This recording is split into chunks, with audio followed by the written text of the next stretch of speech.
Hal Jordan returns to Earth in Green Lantern's Rebirth Issue 1. So this book is now a team-up book featuring Simon Baz and Jessica Cruz. Jessica being the new Green Lantern on the block, and Baz being the second most new Green Lantern, which is really weird in this issue, and I'll get to a little later on. But this issue features both of them battling a Manhunter and sort of failing Hal Jordan's test, since the Manhunter was just a training module for them, since they're both kind of new at the game, and he was trying to test them to see how they fare against some of the Green Lantern's enemies and how they go about working as a team, since they're both Green Lanterns. And yeah, it was pretty cool. He's sort of forcing them to become a team together, and it's kind of like a Lethal Weapon, like with a sci-fi spin, obviously. The Riggs and Murtaugh of Jessica and Simon, and Hal is sort of like their police captain, forcing them together and everything,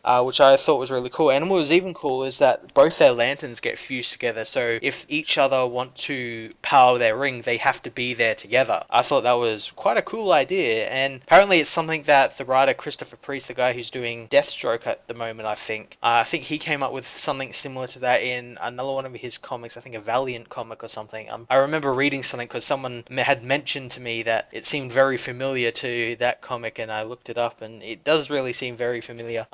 But yeah, I'm really intrigued to see what happens, especially since how they're sort of framing this story, where there's this Guardian who seemingly made a ring that he probably shouldn't have made. And I'm guessing it's like a ring that's like a rainbow ring, since it's kept in this case, and he opens it when he's being followed by the Dominion, and it glows all the colors of the light spectrum. So I'm guessing it's like a rainbow ring that controls all of the light lanterns and everything. So that's going to be really cool. Also, the Red Lanterns are involved. Atrocitus is involved, and he's sort of targeting Jessica and Simon, since they're sort of the new lanterns and everything.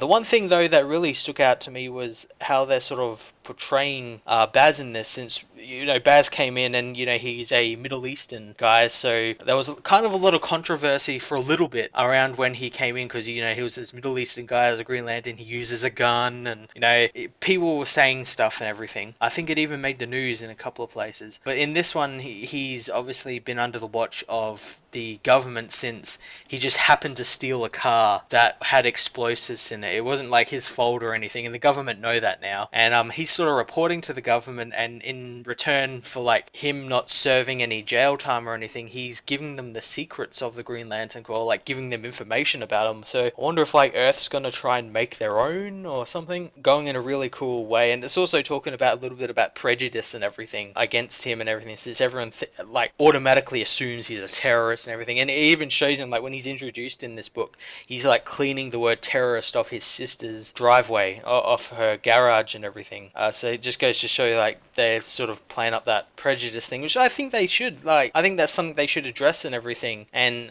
not be afraid to tackle. But yeah, really excited to see where this book's going to lead, especially now that Hal's sort of acting as like a mentor to these guys, and I'm interested to see where Hal's going to go as well. There was one thing as well in this comic that didn't really make much sense, and that's Hal says that Baz has been only a Lantern for a couple of weeks. So like, I don't know what that means. I don't know whether he's referencing him coming back from Edge of Oblivion, or I don't know, because he's been a Lantern for a lot longer than a couple of weeks.